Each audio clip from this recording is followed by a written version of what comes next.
I have several friends in my life who are respectable, and several in my life who are respectful. I have some friends in my life who, when they walk into the room, they demand respect. Their position, their authority, their physical stature demands that you respect them.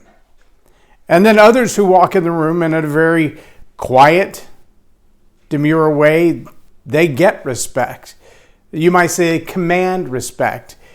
And I want to ask you today if there's a difference between commanding respect and demanding respect. Welcome to Leading Leaders Podcast, 5-minute videos, 5 days a week. I'm Loren Norris with Leading Leaders Podcast. I have a handful of friends who have played in the NFL in the past. They played for the Dallas Cowboys when they were a championship team. I know it's been a minute. Played for the Jets, played for other national football teams. Guys of physical stature that are dominating and powerful, big physical creatures. But people who have also been successful in business. I mean, you do realize most guys who play in the NFL, while not all of them are academic scholars, most of them have been to college as well, right? I mean, these are, generally speaking, educated men. These are men who, many of them have finished their career in the NFL and moved on into business. And so now they have positions of influence in business. Maybe they run their own, maybe they run somebody else's. But the impact that they've had in life has been pretty significant. They've been on national television if they've made it to the NFL. They've been signing footballs in the local Boys and Girls Clubs or Walmart or whatever else. They have some notoriety. People know who they are. And when you have the kind of physical presence, the physicality of presence, to walk into a room and know chances are you're the top athlete in the room. On an average basis, most guys don't spend nearly as much time in the gym as an NFL player. That most of them are big physical people. Is that where respect comes from? Or is it the stats? Is it just the stats of their success? Do you look at them because they've made it as far as the NFL? Because that does take quite something to do. Not just every little boy who ever picks up a football makes it to the high school football team. Some don't even make it on the team. But not even the good ones make it through football in high school and on to college. You've got to be pretty elite to get from high school football to college football, especially at a big team. And then to get from there to the NFL and then to actually get on the field and play for any length of time. Or you look at a guy like a Jason Witten, a multi-Pro Bowl winner, or the guys who've won more than one Super Bowl, or the guys who've played for 10, 20 years in the NFL. These are not just big physical guys who learn to play the game, but they've mastered the art of the relationships as well, right? Is that what makes them respectable? Because see, on the other end of the spectrum, I have friends like Aaron Ronco, who's the pastor of a church, and I believe he's associate campus pastor of a church right now. That's his official title. But if you ask him if that's his identity, he wouldn't say so. Or like Kelly Jones. Kelly Jones is not a kind of person that pounds you over the head with academic achievement or with title or with physical presence or anything like that. She's an average person.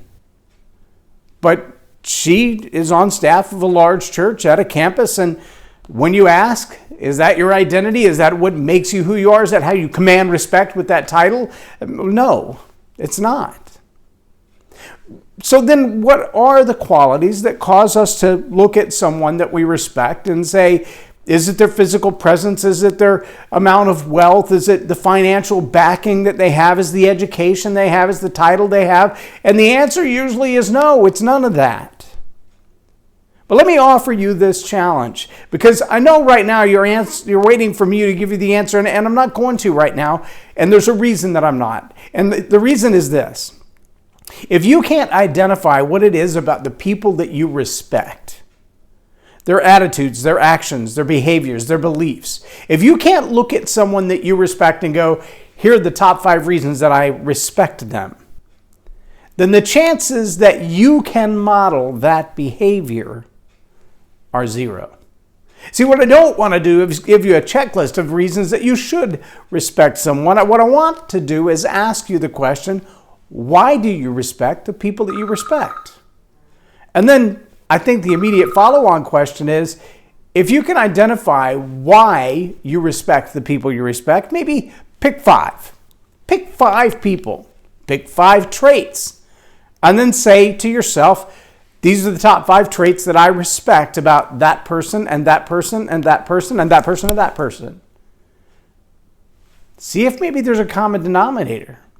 Maybe there are things about all the people that you respect, whether they're previous NFL players or currently running their own business. Maybe it's the mom down the street or the guy you see in the gym every day. Ask yourself, are there consistent traits among all of the people that I respect? And if there are, am I modeling them? If I can identify the traits of the people that I respect, find the common denominators between them, and implement them in my life, I don't have to worry about demanding respect or commanding respect because of my title, position, or physicality. I can become the kind of person that people respect by earning it. I believe leaders earn respect. I'm Loren Norris with Leading Leaders Podcast for Tell It Like It Is TV.